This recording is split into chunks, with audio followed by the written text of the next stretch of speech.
There is a bird in your yard right now that recognizes you, not in the simple way animals notice movement, not just a shape passing through its space.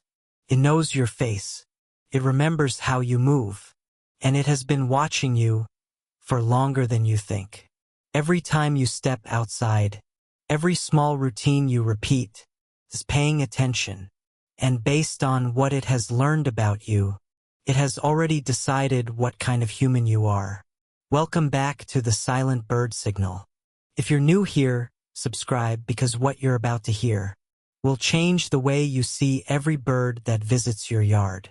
Today we're going to walk through 8 signs that the birds around you aren't just noticing you, they're studying you, what they've learned, what they've decided, and what that quietly means for you.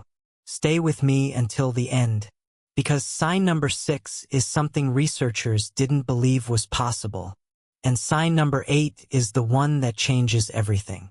Sign number 1. The birds arrive before you've done anything. You know this moment. You haven't opened the door yet. You haven't filled the feeder. You haven't made a single sound. And still, you look outside, and they're already there, waiting. A small bird on the branch closest to where you usually stand. A cardinal facing toward your house. Not moving. Just there. Most people assume this is coincidence. It isn't. Research from institutions like Cambridge and the Cornell Lab of Ornithology has shown that many backyard birds develop something called anticipatory behavior toward specific humans. They learn your patterns. They track when you appear. They remember what happens when you do. Food, safety, routine. In controlled observations, some birds were shown to adjust their position minutes before a specific person even arrived. Not anyone, that person. Which means this: if birds are already positioned in your yard before you step outside, they're not reacting to you. They're expecting you. You are already part of their world before you even enter it. And if you really let that settle for a moment, that something as small as a bird has built you into its understanding of reality, there's something about that feels surprisingly profound. Sign number 2. They respond differently to you than to strangers. You've probably seen this without realizing it. Someone else steps into your yard. A neighbor, a delivery driver, someone unfamiliar, and almost instantly, something changes. The birds pull back. They go quiet. The feeder empties. There's a pause in the air, like the entire space is waiting. But when it's you, they stay. Maybe they shift slightly. Maybe they move to a nearby branch. But they don't leave. They don't react the same way. Most people think this is random, or that birds are just reacting to noise or movement. But it's not that simple. Research published in the Proceedings of the National Academy of Sciences demonstrated that certain birds, especially crows, can recognize and remember individual human faces, not just once, for years. In controlled studies, birds were able to distinguish between a face associated with danger and one that wasn't, even when everything else changed: clothing, posture, location. And more than that, other birds who had never seen that person before began reacting the same way. The information spread, which means this: to the birds in your yard, you are not just a human. You are a specific human, a known presence, filed somewhere in their memory as either safe or not. And the fact that they stay near you while others cause them to disappear tells you everything about the decision they've already made. Sign number 3. They make eye contact. This one is easy to miss, but once you notice it, you won't be able to unsee it. Stand still for a moment, near your feeder, or anywhere a bird feels comfortable enough to stay. At some point, one of them will stop what it's doing. It will turn, and it will look directly at you, not scanning the yard, not reacting to movement, looking at your face. And it will hold that gaze, just long enough for you to feel it. Then it goes back to what it was doing, like nothing happened. Most people dismiss this. They assume it's random, just instinct. But in birds, direct visual focus isn't automatic. Because of the placement of their eyes, looking directly at something requires intention. They have to turn their head, adjust their angle, pause their constant scanning of the environment. That costs attention. And attention in the wild is survival. Which means when a bird gives that attention to you, even for a second, it has chosen to. Researchers describe this as investigative orientation, a behavior used when something is not just present, but meaningful, something worth understanding. And if it happens more than once, if the same bird looks at you again and again, then you're no longer just part of the background. You are something it's trying to figure out. And there is something about being truly seen, even by something so small, that reaches deeper than most people expect. Because for a moment, you're not invisible. Sign number 4. They track you as you move. This one takes a little more attention to notice. But once you see it, you won't question it again. Go outside. Walk slowly through your yard. From one familiar spot to another. The door, the feeder, the far edge of the space. And pay attention, not to what the birds are doing loudly, but to what they're doing quietly. A bird that was facing away turns slightly. Another shifts its position, just enough to keep you in view. One hops to a different branch. Not to leave, but to follow. Not chasing you, tracking you. Most people assume birds either stay or fly away. But there's a third behavior, and it's far more subtle. They stay, and they keep you in their awareness. In behavioral science, this is known as subject tracking. It's how animals monitor individuals in their environment. That matter. Predators are tracked, of course, but so are familiar presences, because even something safe can become unpredictable, which means this: if birds in your yard are adjusting their position as you move, not leaving, not panicking, just keeping you in view, then you are not background. You are something their mind is actively following. You exist inside their awareness, and every step you take updates that awareness in real time. There's something quietly powerful about that, because it means you are not just passing through their world. You are part of it. Sign number 5.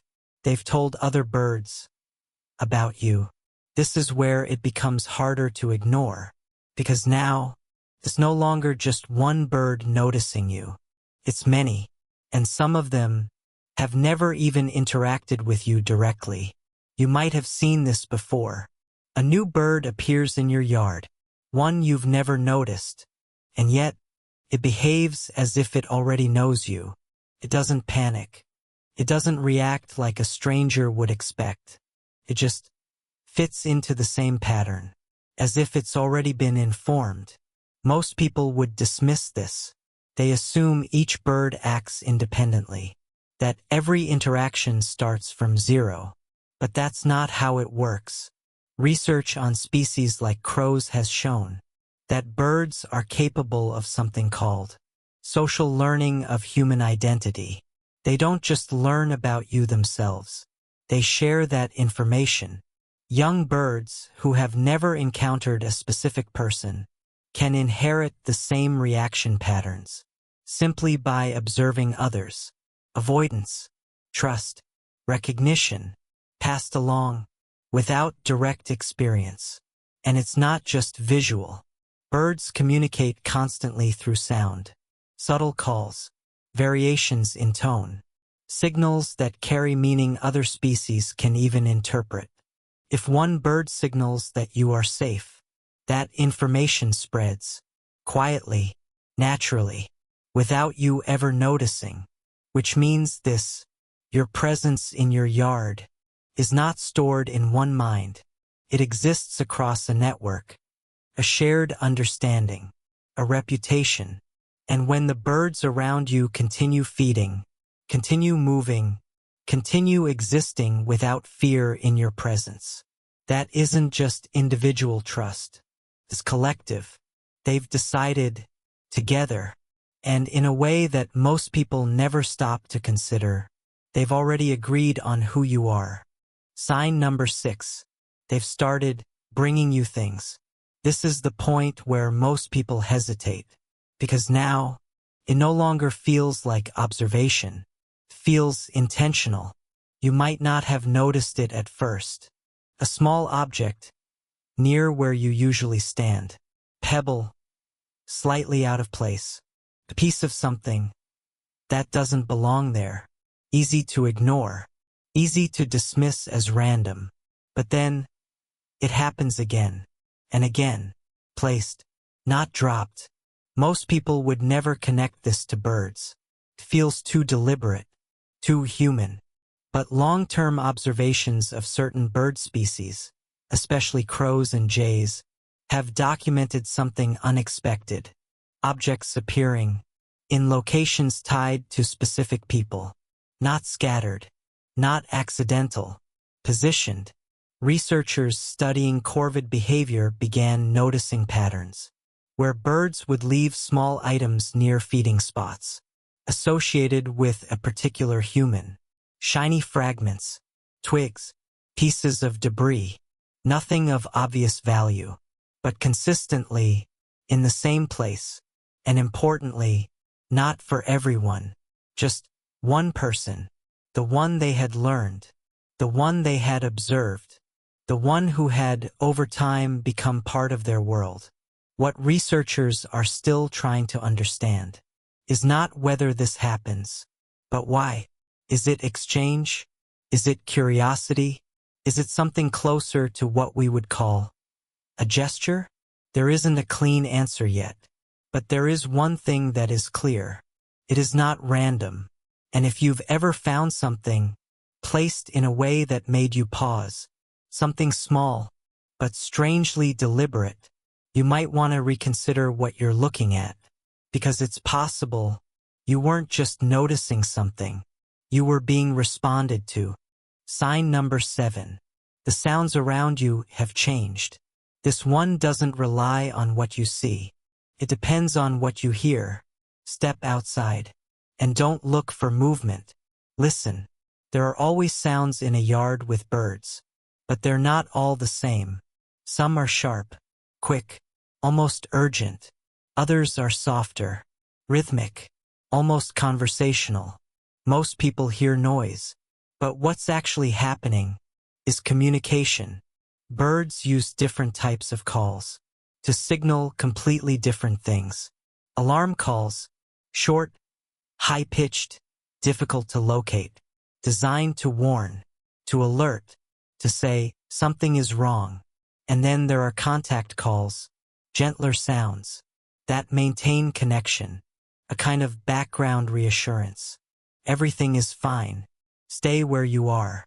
Keep going. Now here's the part most people miss. The ratio of those sounds changes, depending on you. When a human is unfamiliar or not trusted, alarm calls increase. The space tightens. The sound sharpens. Everything becomes cautious.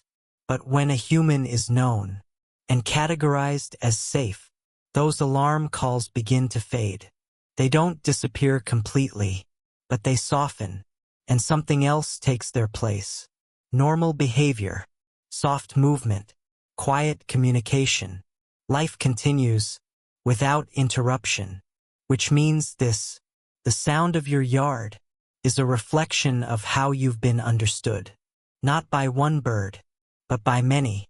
And if, when you step outside, the birds don't scatter, don't fall silent, don't shift into warning, but instead continue as they were, then your presence is no longer an event. It's part of the environment. And there's something quietly profound about that, because it means in a world where everything is constantly evaluating risk, you've been accepted. Sign number 8. A bird came to you when you needed it most. I saved this one for last because it belongs here. Everything we've talked about so far, recognition, memory, behavior, all of it lives in the world of observation. Science can describe it, measure it, explain parts of it. But this is different. This is the moment most people don't talk about easily, because it didn't feel like information. It felt personal. You know the moment. Maybe it was recent. Maybe it was years ago. But something in your life had shifted. Something heavy. Something final. Something that left a space behind. And then a bird appeared. Not dramatically. Not loudly. Just there. Closer than expected. Longer than normal. And something about it didn't feel random. It stayed. It looked at you. And for a brief moment, you didn't just see it. You felt something. Not a thought. Not an explanation. A feeling that this meant something. Most people try to explain this away. Coincidence. Pattern recognition. Emotional projection. And maybe, in some cases, that's enough. But here's the truth. Across cultures, across generations, across completely different belief systems, people have described the exact same experience. Different words, same feeling. A moment where a bird appeared and something inside them went still. Not confused. Still. Now I'm not going to tell you what that moment was, and I'm not going to tell you what it means, because the moment you define it, you reduce it. What I can tell you is this: the birds in your world are far more aware than most people realize. They recognize, they remember, they respond. And beyond that, there are still things about their behavior we don't fully understand yet. Things we haven't measured, things we haven't named. And maybe that's okay, because not everything meaningful needs to be explained. Sometimes it just needs to be noticed. So the next time a bird appears and something about it feels different, don't rush past it. Don't dismiss it. Just pay attention. Because after everything we've talked about today, there's one thing that becomes very clear. The bird knows you're there. Before you go, I want to ask you something, and I really do want you to answer. Has a bird ever come to you in a way that didn't feel like coincidence? A moment that stayed with you? Something you've thought about more than once? What happened? What kind of bird was it? And what was going on in your life at that time? I read every one of these, and some of the stories people share are unforgettable. If this video made you think of someone, send it to them or share it for them, because sometimes the right moment finds people through something as simple as this. Thank you for being here, and I'll see you in the next one.